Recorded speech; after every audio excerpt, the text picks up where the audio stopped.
Good afternoon, everyone. We're going to start with chapter number 3 of strategic management. So we are already done with the revision of chapter number 1 and chapter number 2. आज हम chapter number 3 को discuss करना शुरू करेंगे. It's a very simple and small chapter comparatively. ज़्यादा focus यहाँ पर वही vision, mission, goals and objectives के ऊपर है, बट उसके अलावा भी कुछ एडिशनल चीज़ें हैं यहाँ पे. And although it's a very simple chapter, but answering questions in this chapter is little tricky. The reason being, हर एक हेडिंग के अंदर बहुत कंटेंट दिया है, and when they ask you specific question, identifying किस क्वेश्चन में क्या लिखना है is a little challenging job in chapter number 3. इसीलिए थोड़ा सा ज्यादा फोकस करेंगे डिटेल में. विजन कॉन्सेप्ट सिंपल सा है, बट विजन पे क्वेश्चन क्या आ सकता है, मुझे क्या लिखना चाहिए. मिशन पे क्वेश्चन क्या आ सकता है, मुझे क्या लिखना चाहिए. थोड़ा सा एग्जाम पर्सपेक्टिव से डिस्कशन ज्यादा करना पड़ेगा चैप्टर नंबर 3 के अंदर. अंडरस्टैंडिंग के लिए कॉन्सेप्ट बहुत सिंपल है. It will not be that much challenging for you guys, don't worry about it. तो what is chapter number 3? Chapter number 3 में इनडायरेक्टली आपको याद है वेयर आर वी से where do you want to be, ये where do you want to be establish किया जाएगा. मतलब आपको बताएगा स्ट्रेटेजिक डिसीजन मेकिंग क्या होता है, what is strategic vision, what is strategic mission, what are goals and objectives, how your long term objectives are different from short term objectives, वो बताएगा. फिर लास्ट में strategic management model बताएगा, जो मैंने आपको 5 स्टेप्स strategic management का process जो चैप्टर 1 में पढ़ाया था उसको ही उन्होंने थोड़ा सा रीवर्ड करके strategic management model करके बना करके दिया है, वो हमको डिस्कस करना होगा. That will be the last part of this chapter. Can we get started? सबसे कॉमन क्वेश्चन जो चैप्टर नंबर 3 से आता है, that is your concept of strategic decision making. So in your modules come to page number 3.4, strategic decision making. This is the first and the most important concept out of chapter number 3. What is strategic decision making? देखो decision making का मतलब क्या होता है. Simple शब्दों में, जब हमारे पास एक पर्टिकुलर प्रॉब्लम को सॉल्व करने के मल्टीपल ऑप्शंस होते हैं, that means we have multiple options and out of them we have to choose 1 or 2 options as a decision. मतलब हमारे पास मल्टीपल ऑप्शंस हैं एक प्रॉब्लम को सॉल्व करने के या एक बिजनेस के ऑब्जेक्टिव को अचीव करने के. उन सबको इवैल्यूएट करके जब आप एक डिसीजन लेते हो कि मैं ये रास्ता चूज करने वाला हूं, that picking up of a particular course of action is called as strategic decision making. मतलब सर ये मेन डिसीजन लेना कि एग्जैक्टली हम इस सिचुएशन में क्या करेंगे और क्या नहीं करेंगे, ये decision making is called as strategic decision making. मतलब choosing a course of action out of other alternatives. When you make that choice, this is called as strategic decision making. Sir ये क्या बहुत आसान काम है क्या? नहीं.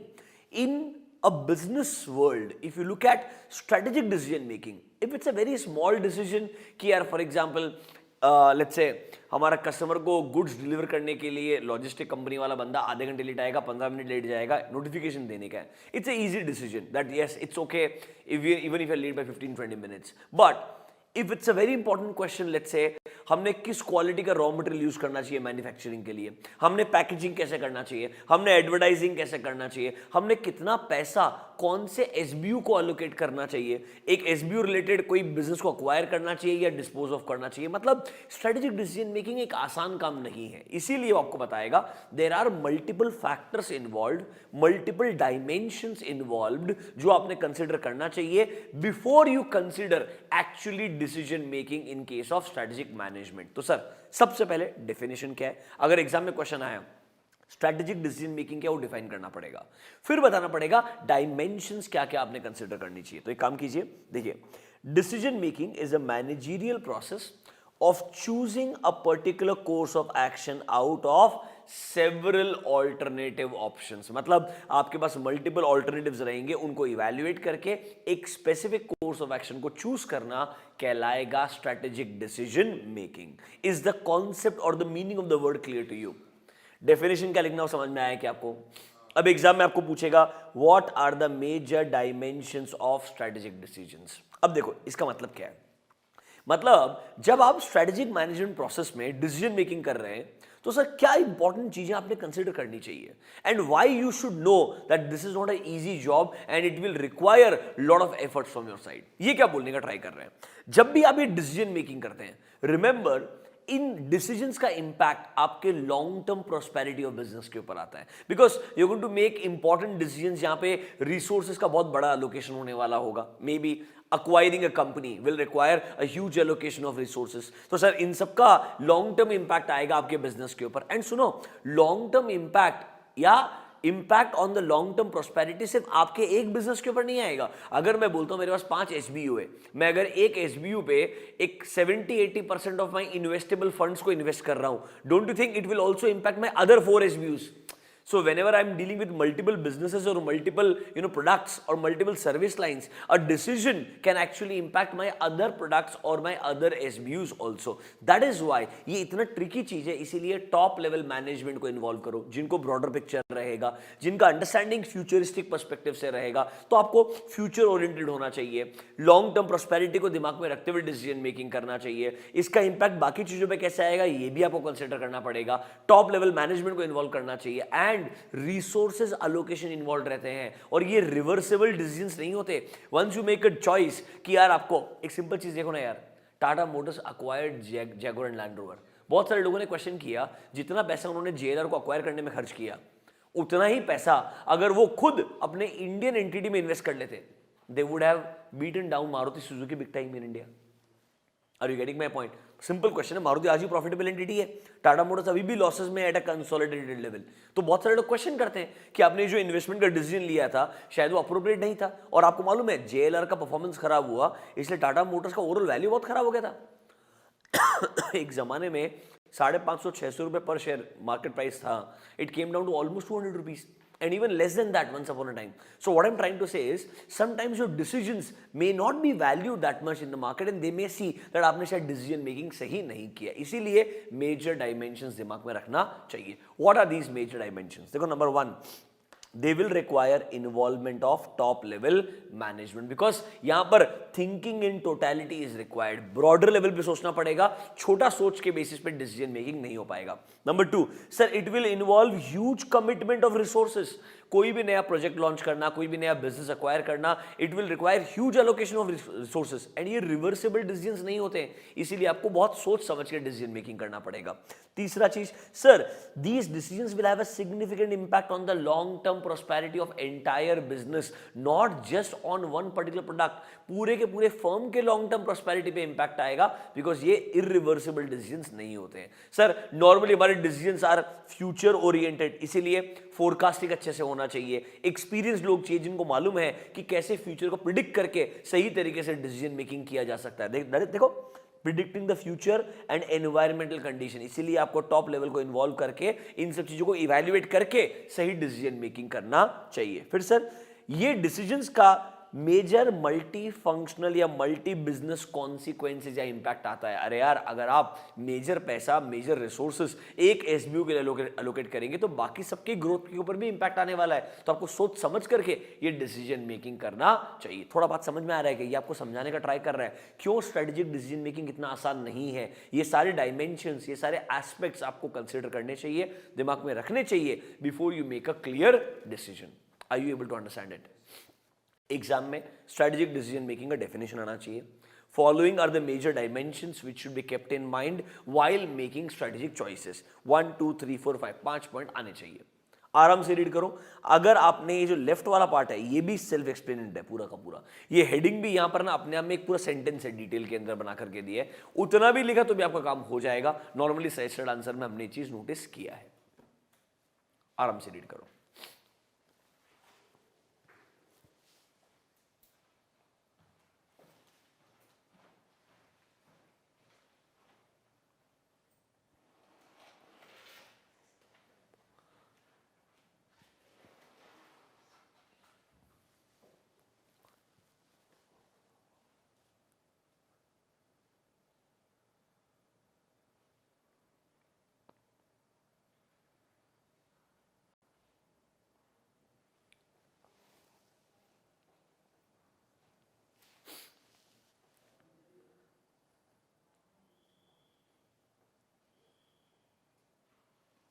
ये आईसीआई का बहुत फेवरेट क्वेश्चन है, बहुत बार पूछा ये क्वेश्चन.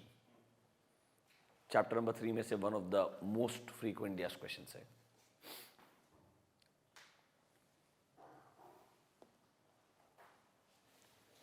आगे बढ़े।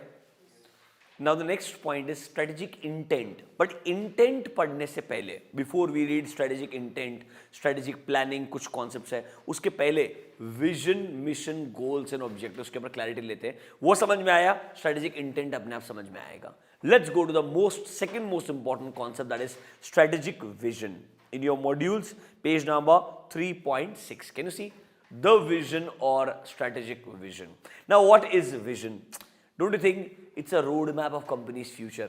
कि एज अ कंपनी आप किस तरीके का कंपनी बनना चाहते हो, किस तरीके का ऑर्गेनाइजेशन बनना चाहते हो, किस तरीके के कस्टमर्स को फोकस करना चाहते हो, किस तरीके का प्रोडक्ट्स बना करके मार्केट में डिलीवर करना चाहते हो। These all aspects are more of futuristic in nature. वो बता रहा है कि आपका विजन क्या, आप एग्जैक्टली किस तरीके का कंपनी बनना चाहते हो। So sir, what is strategic vision? देखो, it is a road map, मतलब ये प्लान ऑफ एक्शन है हमारे फ्यूचर का। इसमें डिटेल्स आएंगे कि हम किस टेक्नोलॉजी पे फोकस करना चाहते हैं, किस कस्टमर को टारगेट करना चाहते हैं, किस तरीके का ज्योग्राफिकल प्रोडक्ट मार्केट को परस्यू करना चाहते हैं, एज अ ऑर्गेनाइजेशन किस तरीके का कंपनी बनना चाहते हैं। मतलब बॉटम लाइन, ये सारे क्वेश्चंस का अगर आपको आंसर मिल जाए तो एक तरीके से आपने विजन को पढ़ा है, ये आपको समझ में आ जाएगा। तो विजन बेसिकली मुझे ये सब चीजें एक्सप्लेन करके दिखाता है कि एक कंपनी किस डायरेक्शन में जा रहा है या जाना चाहता है। That is called as strategic vision.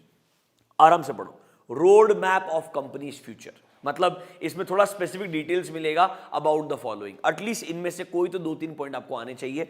The most important ones will be these, ये वाला बहुत इंपॉर्टेंट है, एंड इन दोनों में से कोई भी एक।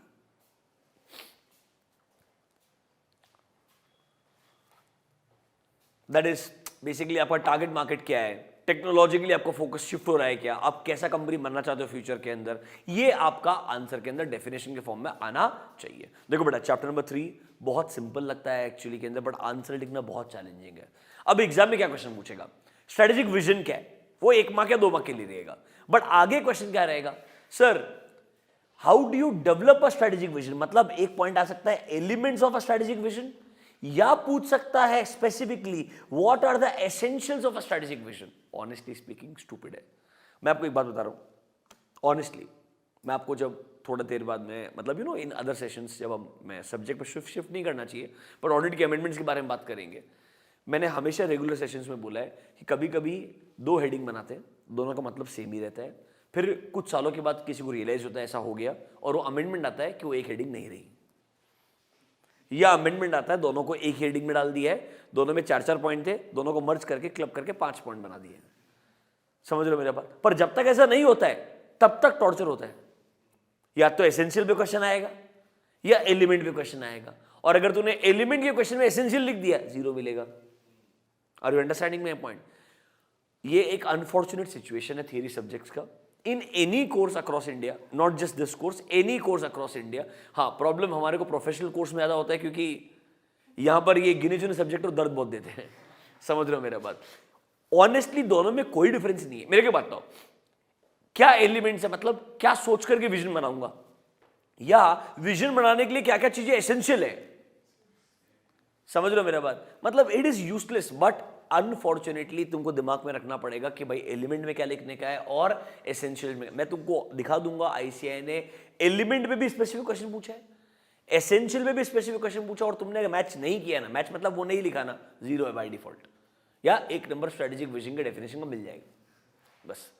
तो मैं कुछ कर नहीं सकता, मैं पक्का बोलता हूं आपको 2 साल बाद, 4 साल बाद, 6 साल बाद, सिलेबस तो बदलेगा नहीं, पर जब भी होगा तब दोनों में से पक्का एक कमिटमेंट आएगा कि अब एक हेडिंग नहीं रही। जैसे मैं तुमको दिखाऊंगा, आई एम श्योर मंडे या ट्यूसडे को अपन जब डिस्कस करेंगे, ऑडिट प्रोग्राम के अंदर भी ऐसा था, ऐसे 300 के अंदर फाइनली उन्होंने अमेंडमेंट किया कि अब एक हेडिंग नहीं है, सिर्फ एक हेडिंग बची है, और जो हेडिंग हटा दी उसके अंदर 2 पॉइंट इधर उड़ा के डाल दिए जो लॉजिकल थे।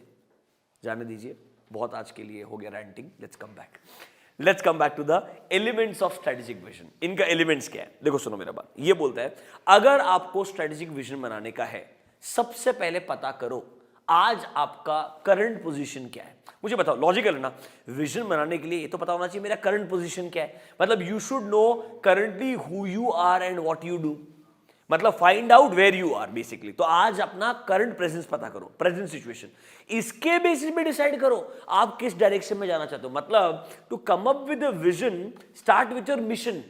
देखो विजन और मिशन में डिफरेंस क्या है थियरिटिकली, रियल लाइफ में हम दोनों को साथ साथ में यूज करते हैं। मैं आपको रिलायंस का रिपोर्ट पहले भी दिखा चुका हूं, वापस दिखा दूंगा। People use them interchangeably and साथ में यूज करते हैं। हाँ मैं मानता हूं टेक्निकली डिफरेंस है। मिशन इज आज का current situation, who you are what you do, आपका आज का करंट पोजीशन, आपका current introduction is your mission, MISSION। यहां से डिसाइड होता है आप कहां जाना चाहते हो, what do you want to become. It's more of a futuristic answer, that is your vision. Do you get my point? But जब ज्यादा पढ़ने लग जाओगे मिशन को तो ऐसा लगेगा मिशन में भी विजन है, क्योंकि दोनों साथ साथ में कंसीडर होता है। It will sound that mission के अंदर का कंटेंट भी विजन बनना शुरू हो जाएगा धीरे धीरे, क्योंकि बेटा दोनों को साथ साथ में यूज किया जाता है, ना कि अलग अलग। Do you understand my point? तो sir elements of strategic vision, सबसे पहले where are we and what do we do. समझ रहे हो मेरा बात? इससे डिसाइड करेंगे where are we going, and फिर ये जो विजन बनाओगे ना उसको बहुत अच्छे शब्दों में क्लियर तरीके से एंथुसियास्टिक टर्म्स यूज करके, मतलब लोगों को मोटिवेटेड फील हो अक्रॉस द ऑर्गेनाइजेशन, क्रिस्पली इसको डिजाइन करके आप अपने एम्प्लॉइज तक पहुंचाएंगे। तो सर 3 इंपॉर्टेंट एलिमेंट है। नंबर 1, सबसे पहले come up with a mission statement, मतलब पहले डिसाइड करो who we are and where are we now. इसके हिसाब से ये बेस क्रिएट हुआ, यहां से डिसाइड करो वेयर आर वी गोइंग। देखो number 2, using the mission statement as a base decide your long term course of choice, that is where are we going. पहले बोला आप कहां हो पता करो, फिर डिसाइड करो आप कहां जाना चाहते हो। और तीसरा पॉइंट देखो क्या बोल रहे हैं, आप अपने विजन को क्लियर एक्साइटिंग टर्म्स में अक्रॉस ऑर्गेनाइजेशन सब लोग उससे कमिटेड बने, ऐसे शब्दों के अंदर लोगों तक ये अपना विजन पहुंचाओ। If you can do that we will say strategic vision is absolutely complete. जो रेलेवेंट एलिमेंट्स है उसमें एग्जिस्ट करते हैं, इसके बियॉन्ड मैं कुछ एक्सप्लेन कर नहीं सकता हूं ऑनेस्टली, मेरे पास भी स्कोप नहीं है, मेरे को भी 3 ही पॉइंट पढ़ाने के। स्ट्रिक्टली मैं भी कोई नया पॉइंट ऐड कर सकता नहीं एग्जाम के हिसाब से। Do you understand this? Spend 2 minutes, elements को पढ़ो।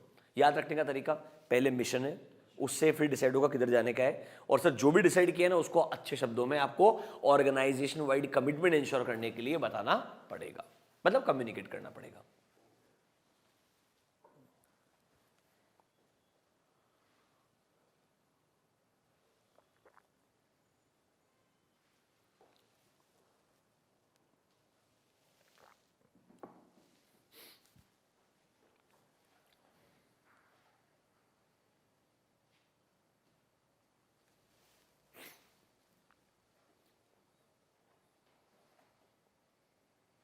ठीक है, तो स्ट्रेटेजिक डिसीजन मेकिंग हो गया एंड स्ट्रेटेजिक विजन का मतलब हो गया और एलिमेंट्स हो गया। अब एक और पॉइंट है, essentials of a strategic vision, मतलब सेम ही है बट इनके हिसाब से मतलब क्या है। सर अगर आपको अच्छा विजन बनाने का है आपको क्रिएटिव तरीके से सोचना पड़ेगा, तो देयर आर कुछ टर्म्स है यहाँ पे, you have to think creatively इनके हिसाब से। Number 2, you have to be an intelligent entrepreneur, मतलब माइंडसेट एक बिजनेसमैन या बिजनेस वुमेन जैसा होना चाहिए, तो आप अच्छा विजन बना पाओगे। देखो नंबर 1 पॉइंट को मार्क करना, sir it will require thinking creatively. Number 2, it will require intelligent entrepreneurship. वापस सेम थर्ड चीज क्या, बहुत अच्छे शब्दों में इंटरेस्टिंग तरीके से आपको एक्सप्लेन करना पड़ेगा ताकि लोगों को लगे हाँ ये सिर्फ तुम्हारा विजन नहीं है, हमारा भी विजन है। याद है कि एक वर्ड पढ़ाया था, शेयर्ड विजन। एक होता है विजन शेयर्ड, एक पर्सन आपको बोल रहा है ये हम सबका विजन है, और दूसरा बोल रहा है शेयर्ड विजन। कम्युनिकेट करने की जरूरत ही नहीं है, we all believe in the same direction. तो उसके लिए आपको बहुत अच्छे शब्दों का इस्तेमाल करके अच्छे से प्रेजेंट करना आना चाहिए। तो देखो सर आपको बहुत अच्छे शब्द, the best worded vision will clearly and crisply illuminate the direction in which organization is headed। मतलब बहुत सिंपल शब्दों में, अच्छे शब्दों में अगर आपने विजन बनाया तो लोगों को सही में समझ में आएगा और एम्प्लॉइज को भी फील होगा दैट एग्जैक्टली किस डायरेक्शन में हम जा रहे हैं। एक पॉइंट और है, देखो sir a well articulated, same ही चीज है, आर्टिकुलेटेड मतलब प्रिपेयर करके प्रेजेंट करने का तरीका। A well articulated vision will create enthusiasm across the organisation की मैनेजमेंट ने किस तरीके से लोगों को अपने बारे में चीजें प्रेजेंट की है, एंड बाकी सब लोग एंगेज्ड फील करेंगे, they will also feel part of your vision. Bottom line C और डी दोनों को दोनों बोल रहे हैं, अच्छे शब्दों में बनाओ, अच्छे से प्रेजेंट करो ताकि शेयर्ड विजन बने। क्या बने? Shared vision. What is shared vision? When we all believe in the same direction, that is called as shared vision. बात समझ में आया क्या? ये तुम्हारे एसेंशियल्स है। अब देखो एग्जाम में एसेंशियल्स बहुत रिसेंटली पूछे हैं, मतलब ज्यादा चांसेस है अगली बार जब आएगा एलिमेंट आएगा। समझ रहे हो मेरे बात? अगर पढ़ना ही है डिटेल में तो एलिमेंट्स को पढ़ना भाई इस बार मेरे हिसाब से बहुत ही घटिया लॉजिक है, पर कोई और लॉजिक है नहीं अपने पास में। ठीक है, स्ट्रेटेजिक विजन का मतलब क्लियर है, एलिमेंट्स क्लियर है, एसेंशियल्स क्लियर है। गिविंग यू 1 मिनट, एक बार देख लो चाहिए तो वापस, फिर हम आगे जाएंगे मिशन के साथ में।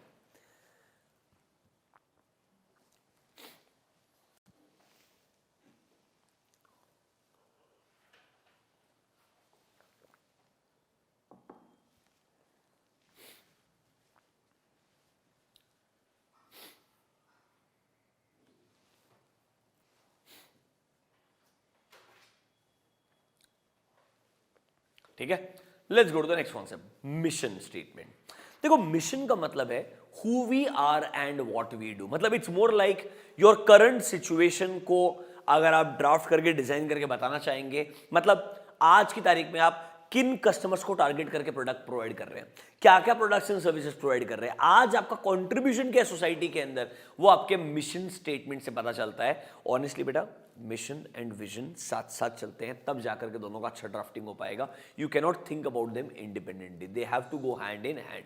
But exam point of view से मिशन स्टेटमेंट का मतलब क्या है? It's basically an answer to the question who we are and what we do currently, that's your mission statement. तो देखो इधर आओ sir, a company's mission statement is typically focused, definition में ये आएगा, typically focused on your present business scope, that is who we are and what we do। मतलब आज current situation में हमारे कैपेबिलिटीज क्या है, किन कस्टमर्स पे हम फोकस कर रहे हैं, क्या क्या बिजनेस एक्टिविटीज हम अंडरटेक करते हैं, एंड सिंपल शब्द में मेरा बिजनेस को क्या क्या चीजें बना रही है। फॉर एग्जाम्पल आईटीसी को ये सारे सेगमेंट्स मिलकर के आईटीसी बना रहे हैं, that's your business makeup. Can I say the business makeup is all the different products और SBUs what actually you deal with today, what you have been delivering to the customer. मतलब present के बारे में बात करना is your mission statement. Is this clear to you? अच्छा एक बात तो, एक कंपनी को मिशन स्टेटमेंट क्यों चाहिए? डोंट यू थिंक अगर एक मिशन स्टेटमेंट नहीं हुआ, मतलब if a company is let's say 10,000 employees, do you get my point? If people don't, अच्छा वो बात तो अलग है रियल लाइफ में, तुम तो एक ये थॉट में आता ही होगा तुम्हारा, सर मतलब अगर मैं इन्फोसिस ज्वाइन कर रहा हूँ, क्या मैं इन्फोसिस का मिशन स्टेटमेंट पढ़ने के बाद डिसाइड करूंगा मेरे को ज्वाइन करने का है? रियल लाइफ में ऐसा नहीं होता है। बट थियरिटिकली मिशन स्टेटमेंट का मतलब क्या है? It's a very old concept. अगर एक ऑर्गेनाइजेशन में मल्टीपल लोग काम कर रहे हैं, उन सबको पता होना चाहिए हम सब करते क्या है। So it's more like bringing everyone together, making people realize what we are really working towards। ताकि ऐसा नहीं होना चाहिए अगर कोई एक इंसान एक डिपार्टमेंट में स्पेसिफिक काम कर रहा है, उसको ये मालूम ही नहीं है कि मेरे काम का रेलेवेंस एक्चुअली में एज ए बिजनेस कितना है। Are you understanding my point? तो सर पर्पस क्या है मिशन का? सर पर्पस है सब लोगों को सही में ये रियलाइज होगा हम क्या करते हैं, सब लोग एक दूसरे से कोऑर्डिनेट करके बेटर काम कर पाएंगे, रिसोर्सेज का बेटर इस्तेमाल कर पाएंगे, हम कुछ जो इश्यूज या प्रॉब्लम्स है बिटवीन डिपार्टमेंट्स उनको इजीली सॉल्व कर पाएंगे, एंड ऑब्वियसली अगर मिशन स्टेटमेंट रहेगा तभी तो विजन लॉजिकली बना पाएंगे। अरे यस और नो? नीचे आओ।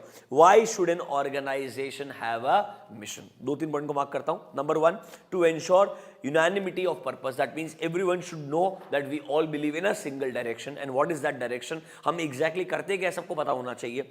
Number 2, it can act as a motivation for better utilization of organization's resources। मतलब अगर हम बोलते हैं कि यार हम ना सबसे एफिशिएंट क्वालिटी का प्रोडक्ट बना करके मार्केट तक पहुंचा रहे हैं, सबको लगेगा ना हाँ हमको एफिशिएंटली काम करना है, तभी हम हमारे मिशन का पार्ट बन पाएंगे। नंबर 3, सर एक तरीके से एक बेसिस बनेगा, स्टैंडर्ड बनेगा कि भाई रिसोर्सेज को कैसे एलोकेट करना है, कितना एलोकेट करना है, लोगों को पता चलेगा ना यार अगर as a company we are into 3 products और 3 इंडस्ट्रीज, बट हमारा मेजर कंट्रीब्यूशन इधर से आ रहा है, तो can I say obviously major resources का कंजम्पशन भी इस साइड में ज्यादा होने वाला है। ये क्लैरिटी रहेगा, थॉट प्रोसेस क्लियर होना चाहिए। जैसे आईटीसी क्लियरली बोलता है, बार बार एग्जांपल ले रहा है, पर वो बोलता है हमारे पास रेवेन्यू टोबैको से आ रहा है, पर टोबैको में हम इन्वेस्टमेंट नहीं करते, हमारा मेजर इन्वेस्टमेंट जो है वो दूसरे इंडस्ट्री के अंदर होता है, होटल इंडस्ट्री में होता है, एफएमसीजी में होता है, रादर हम ट्रू एफएमसीजी बनना चाहते हैं। तो वो क्लियरली उनके मिशन स्टेटमेंट से पता चलता है कि एग्जैक्टली हम रिसोर्स को अलोकेट किस बेसिस पे कर रहे हैं, ताकि लोगों को मालूम रहेगा कि भाई मेरा एग्जैक्टली रोल क्या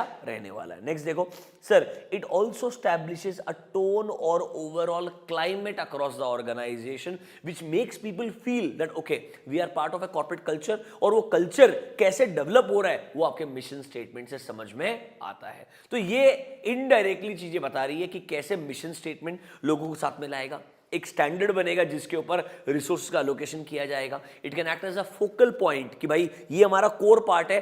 all of us directly indirectly need to ensure कि हम ये चीज अचीव कर रहे हैं या नहीं कर रहे हैं. That's your mission statement. Please समझो, मिशन स्टेटमेंट एक्चुअली में ज्यादा इंपॉर्टेंट है. इसके बिना आप विजन नहीं बना सकते हो. रादर मिशन स्टेटमेंट से पता चलता है एक कंपनी आज की तारीख में है क्या और वो क्या कर रहा है. That's your mission statement. Clear है क्या?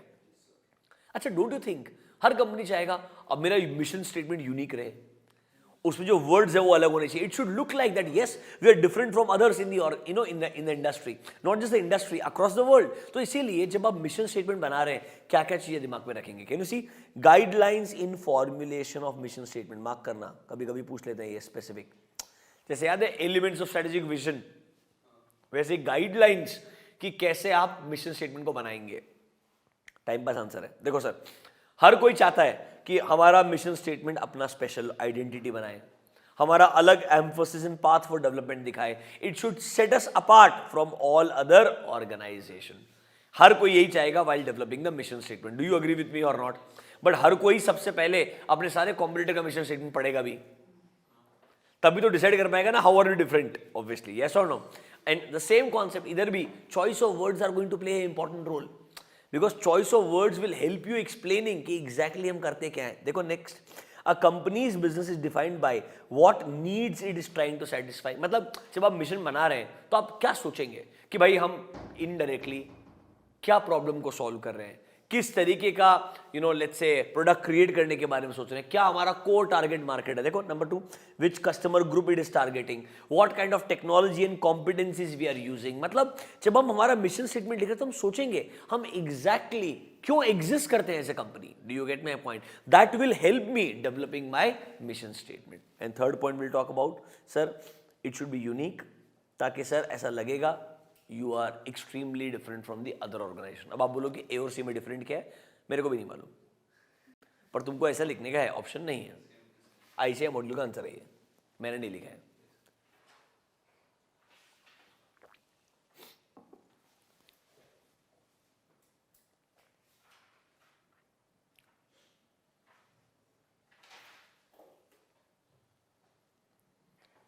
अब अगले पॉइंट में आईसीआई खुद प्रूव करेगा कि कभी कभी मिशन पढ़ते पढ़ते हम विजन बन जाते हैं. देखो नीचे आओ. सर मिशन क्या है, what business are we in, it's a important question. ये वो उस जमाने का बात कर रहे हैं जब लोग एक्चुअली में थियोरेटिकली बिजनेस नहीं पढ़ते थे. Do you get my point? It's about the time of mister Peter Drucker. मतलब वेरी वेरी ओल्ड सिनेरियोस. तो वो तब उन्होंने एक इंपॉर्टेंट थॉट प्रोसेस डेवलप किया कि भाई लोग ना कुछ भी एक्टिविटी कर रहे हैं एंड रैंडमली ना विदाउट थिंकिंग कौन सी इंडस्ट्री में क्या हो रहा है, they just part of any activity. ऐसा नहीं होना चाहिए. People should have a clarity कि exactly हम क्या business कर रहे हैं. If there is a lack of clarity, your employees will not know what to do. And if they don't know what to do, inefficiency will increase. And if inefficiency will increase, profitability will come down. उनका logic ठीक था. अब देखो उन्होंने क्या बोला, अगर आपको सही में जानना है एज ए कंपनी हम क्या कर रहे हैं, तो आपने फॉलोइंग क्वेश्चन पूछने चाहिए. और ये पूछते पूछते ही आप विजन में चले जाओगे. देखो, what is our mission, how it is possible. Heading ही ये है क्या, व्हाट इज आवर मिशन. और पहला क्वेश्चन ही what is our mission. Number 2, what is our ultimate purpose. It is not different from the first question. Number 3, what do we want to become. Have they move to vision. Slowly. Next, what kind of growth do we seek. Vision. What business are we in. वापस coming back to mission. फिर next, whom do we intend to serve. मतलब target market क्या है हमारे. What human need do we need to serve. ठीक है, हमको इस बिजनेस में क्यों आए. ऐसे क्वेश्चंस का आंसर से आपको आपका मिशन समझ में आएगा और शायद आप डिसाइड कर पाएंगे आपका मिशन क्या है और आपका विजन क्या होना चाहिए. ये सिर्फ रीड करके छोड़ सकते हैं. एग्जाम के हिसाब से गाइडलाइंस इंपॉर्टेंट है. And why should we have a mission में एटलीस्ट 1, 2, 3 पॉइंट तो आने चाहिए. That will be more than sufficient for you to answer what is mission statement and why we need a mission and guidelines to come up with a mission statement. देखो exam के हिसाब से chapter number 3 में शुरुआत कहां से की है. सबसे पहले स्ट्रेटेजिक डिसीजन मेकिंग, उसके डायमेंशंस, वेरी इंपॉर्टेंट क्वेश्चन. दूसरा स्ट्रेटेजिक विजन, उसके एलिमेंट्स क्या है या उसके एसेंशियल्स क्या है. तीसरा क्वेश्चन मिशन स्टेटमेंट क्या है, why we need mission statement and guidelines क्या है to come up with the right mission statement. अब सर एक क्वेश्चन जो आता नहीं है बट बुक के अंदर है, difference between mission and purpose. Difference between mission and purpose. Directly come to page number 3.11। Mission versus purpose useless है एकदम, दोनों सेम है, इंटरचेंजेबली यूज होते हैं। इनके हिसाब से एक छोटा टेक्निकल डिफरेंस है। क्या टेक्निकल डिफरेंस है? मिशन के केस में मार्क करो, it defines the role that an organisation plays in society. क्या रोल हम प्ले कर रहे हैं सोसाइटी के अंदर, मतलब ऐसा क्या नीड है जो हम सॉल्व कर रहे हैं, दैट्स आवर मिशन।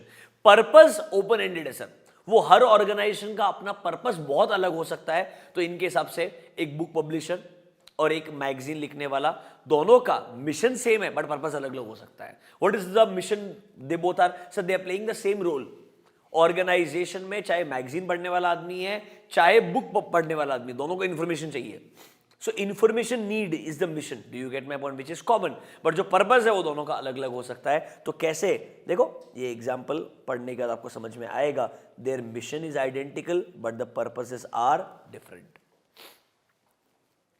ये लाइन याद रखना, mission is what role you play in the society and purpose is whatever you want to achieve as an organization, that is anything you want to strive for as an organization is your purpose.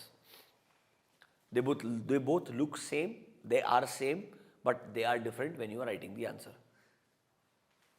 And please give the same example, don't try to use another example, it will definitely go wrong because there is no difference.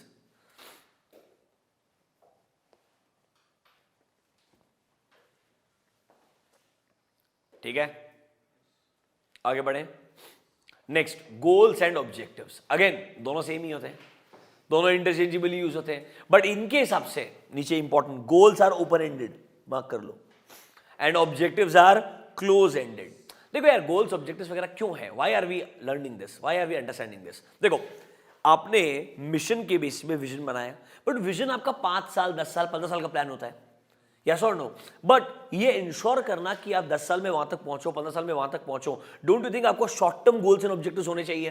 तो ये क्या बोल रहा है, अपने vision को छोटे छोटे गोल्स एंड ऑब्जेक्टिव्स में डिवाइड कर लो, ताकि they will act as a yardstick, basically a tool of measurement that are we moving in the right direction और नॉट। एक सिंपल एग्जांपल सुनो, एक सिंपल सा एग्जांपल, सर हम 2022 में है, हमारा जो विजन है दैट बाय 2030 लेट्स से हमारा करंट मार्केट शेयर जो है 5% है। I want my market share to be 50% by end of 2030। बहुत लॉन्ग टर्म प्लान हो गया। डोंट यू थिंक मैं उस डायरेक्शन में सही तरीके से मूव कर रहा हूं? इसके लिए मुझे रेगुलरली अपने आप को इवेल्युएट करना पड़ेगा। तो मैं क्या करूंगा, I will make a plan for 2023, 2025, 2027. Can I say these are my short-term goals and objectives, which will act as a yardstick or a tool of measurement that whether am I going in the right direction the way I had made a plan in 2022. Do you understand this? That's the main logic of goals and objectives. ऊपर आओ, एक line को mark करो। देखो, objectives are organization's performance targets, the results or outcomes it wants to achieve. Can I say they are functioning as a yardstick for tracking your performance and progress? Point number A is definition, important है, mark कर लेना। फिर goals and objectives are interchangeably use, दोनों के दोनों same होते हैं। ध्यान रखना हम हमारे मिशन एंड विजन को ही गोल्स एंड ऑब्जेक्टिव्स में टुकड़ों में डिवाइड कर दें, ताकि सही में हम वो विजन को अचीव कर पाएंगे, ये हमको कॉन्स्टेंटली पता रहेगा। इसीलिए आपको अपना मिशन से विजन बनाना चाहिए और फिर उस विजन को छोटे छोटे टुकड़ों में डिवाइड करना चाहिए, that is called as goals and objectives. इनके हिसाब से goals are open ended, objectives are close ended, मतलब ऑब्जेक्टिव्स आर स्ट्रिक्टली इतना है तो ऐसा ही होना चाहिए, गोल्स आप बदल भी सकते हो, उसको थोड़ा बहुत चेंज भी कर सकते हो। समझ में आया क्या? इतना पता होना चाहिए। नेक्स्ट पेज पे आओ, कैरेक्टरिस्टिक्स ऑफ ऑब्जेक्टिव्स। अच्छा ये नहीं बोल रहे long term objective, characteristics of objectives बोल रहे हैं। अब एक बात सोचो, चाहे गोल्स हो ऑब्जेक्टिव्स हो, कैरेक्टरिस्टिक्स सेम रहेंगे। डोंट यू थिंक जब आप ऑब्जेक्टिव्स बना रहे हो रियलिस्टिक होने चाहिए, चैलेंजिंग होने चाहिए, प्लस मेजरेबल भी होने चाहिए। ऐसा नहीं सर 2024 में हमको ग्रोथ चाहिए, अच्छा ग्रोथ चाहिए, मतलब अच्छा क्या होता है, 5 का 20 चाहिए, 15% चाहिए, मतलब मेजरेबल होने चाहिए, अचीवेबल होने चाहिए, रियलिस्टिक होने चाहिए, फिर चैलेंजिंग भी होनी चाहिए at the same time, yes और नो, कंट्रोलेबल भी होने चाहिए। ये सारे पर्सपेक्टिव आपको पता होने चाहिए। तो देखो कैरेक्टरिस्टिक्स में देखो, number 1 they should B concrete and specific, they should be related to a time frame, they should be measurable and controllable, they should also be challenging, and they should also correlate with each other. सुनो 2024 में हम 20% में जाना चाहते हैं और 26 में वापस 18% में आना चाहते हैं, ऐसा नहीं हो सकता है. अगर आप ऊपर ग्रो कर रहे हैं मतलब लॉन्ग टर्म 50% है और धीरे धीरे 15, 25, 30, 35 ऐसे आप मूव करना चाहते हैं. And sir they should all be को related with my all other objectives. These are the important characteristics. देखो वापस से, डोंट गेट कैरिड अवे. इस चैप्टर का प्रॉब्लम ये है, बहुत लिखा है ना, और छोटी चीज के बारे में बहुत सारा लिखा है तो लोग उसको छोड़ देते हैं. नहीं, दिमाग लगाओ. स्ट्रेटेजिक डिसीजन मेकिंग डायमेंशन पूछेगा, पता होना चाहिए. विजन का डेफिनेशन और उसके एलिमेंट्स या एसेंशियल्स पूछेगा. मिशन का मतलब, दैट इज द डेफिनेशन, क्यों मिशन चाहिए और गाइडलाइंस क्या है. स्पेसिफिक चीजें आंसर दिमाग में रखो, बाकी चीजों को इग्नोर करो. फिर उसके बाद में गोल्स एंड ऑब्जेक्टिव्स क्या है, दोनों में डिफरेंस क्या है, ऑब्जेक्टिव का डेफिनेशन क्या है, and sir most importantly what are the characteristic features. At least 3-4 points मुझे आने चाहिए. लॉजिकल लगता है क्या? एक बार ऑब्जेक्टिव्स वाला पार्ट को पढ़ो, the definition part, how it is different from goals and characteristics. Read.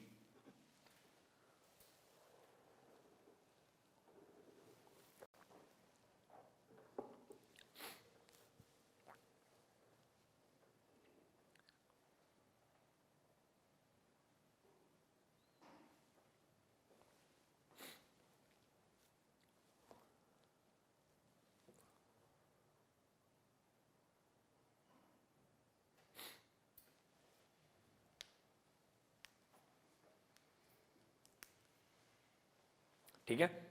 अब एक कॉन्सेप्ट है लॉन्ग टर्म ऑब्जेक्टिव्स क्या होते हैं. Obviously something which is normally created for more than a year is called as long term objective. Sir normally long term objectives क्या क्या हो सकते हैं एक बिजनेस के? इंपॉर्टेंट है. Come to page number 3.12. Are you there? To achieve long term prosperity we establish long term objectives. कौन कौन से? Profitability is the most common one. Productivity improve होना चाहिए. कॉम्पिटिटिव पोजीशन मतलब कॉम्पिटिटिव एडवांटेज मिलना चाहिए. अब वो या तो टेक्नोलॉजी से मिलेगा या पब्लिक रिस्पॉन्सिबिलिटी के वजह से मिलेगा. और सर दो इंपॉर्टेंट है, एम्प्लॉयज का डेवलपमेंट होना चाहिए, और सर एम्प्लॉय के बीच में जो रिलेशनशिप है, employer employee relationship as well as between employees, वो बहुत इंप्रूव्ड और अच्छी होनी चाहिए. ये सब हमारे in general long term objectives होते हैं. For every business they all are relevant. Yes और नो? पढ़ो जरा एक बार.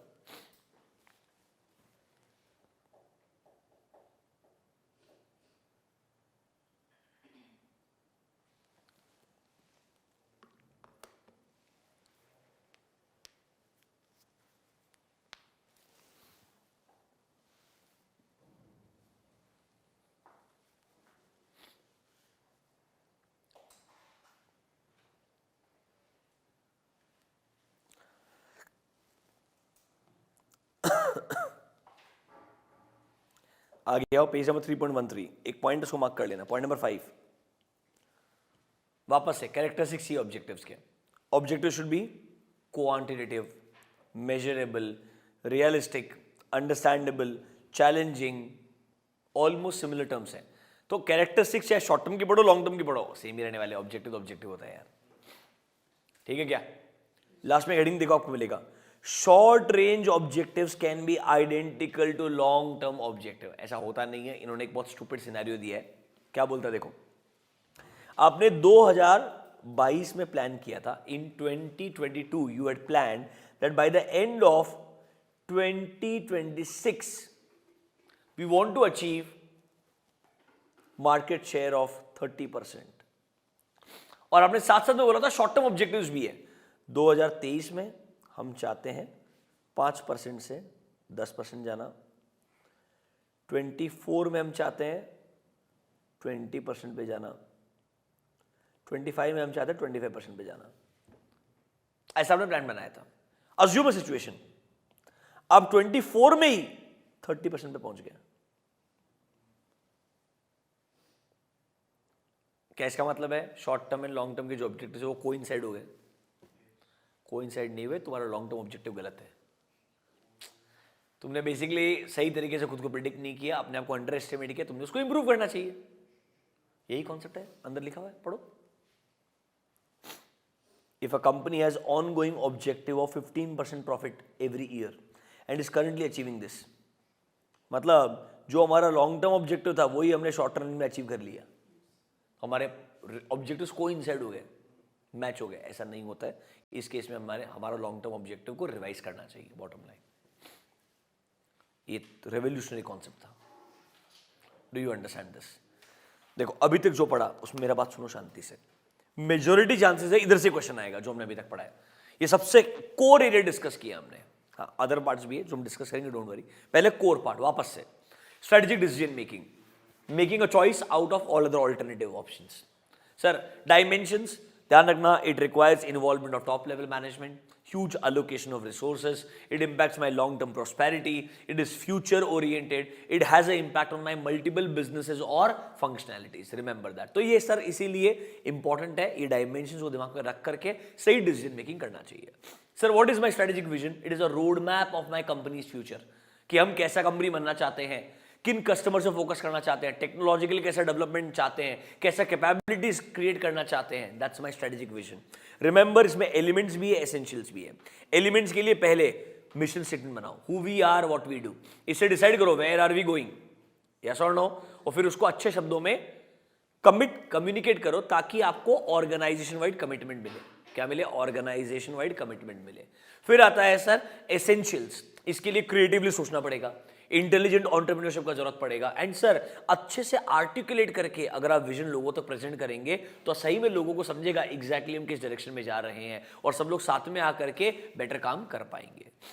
फिर sir what is a mission statement? It is nothing but answering my present business scope, who we are and what we do. Sir why we need a mission statement? सब लोग को लगेगा ये हमारा पर्पस क्या है, unanimity of purpose. It can act as a basis और a standard कि रिसोर्स को अलोकेट कैसे करना चाहिए, समझ रहे हो मेरा बात तुम? It can act as a focal point ताकि लोगों को समझ में आए वो किस तरीके से हम एज अ ऑर्गेनाइजेशन चीजों पे फोकस करना चाहते हैं। एंड सर गाइडलाइंस क्या है? ध्यान रखना, हम हमेशा मिशन स्टेटमेंट ऐसा बनाना चाहेंगे which sets us apart from others. अरे याद आया क्या? It should be extremely unique. वही आप 2 पॉइंट में लिखने का है। Are you able to understand? Sir difference between mission and purpose. अरे मिशन मतलब what role are we providing in the society, purpose is whatever we want to achieve. तो mission can be same, purposes can be different, ठीक है? फिर sir objectives क्या है? Objectives are basically my functions जिससे हमारा performance को evaluate कर सकते हैं ऑर्गेनाइजेशन का। They are acting as a yardstick function कि भाई एज अ ऑर्गेनाइजेशन हमारा प्रोग्रेस अच्छा है या नहीं है। Sir are they different from goals? Yes, goals and objectives are 2 different thing. One is open ended, one is close ended. What are the characteristics of objectives? वही same, measurable, controllable, achievable होने चाहिए, realistic होने चाहिए, quantifiable होने चाहिए, they should be related to my business also, yes और no? फिर से difference between my short term objective and long term objective. Long term objective के एग्जांपल्स क्या है ये हमने डिस्कस किए। इतना अंडरस्टैंडिंग क्लियर है क्या? पक्का? अब इसके अलावा इस चैप्टर में और क्या आ सकता है? So will do one thing, in another part will discuss the remaining part, क्योंकि आपको लगेगा इतना खत्म हो गया, नहीं। मैं आपको बता रहा हूं जो रिमेनिंग पार्ट है वहां पर स्ट्रेटेजिक इंटेंट क्या होता है अलग से पूछ सकते हैं, स्ट्रेटेजिक मैनेजमेंट मॉडल के ऊपर डिस्कशन करना पड़ेगा अपने को थोड़ा सा। एंड तीसरा एक कॉन्सेप्ट है स्ट्रेटेजिक प्लानिंग क्या है, स्टार्टिंग के अंदर इंक्लूड किया है, समझ रहे हो मेरा? थोड़ा उसके ऊपर भी डिस्कशन करना पड़ेगा। Smaller parts of chapter 3, ignored parts, but still sometimes ICI can ask questions. And जैसे हम वो डिस्कस करेंगे मैं आपको एग्जाम में क्या क्वेश्चंस पूछे वो भी डिस्कस करके बताऊंगा, ठीक है? Will discuss in the next part. Thank you.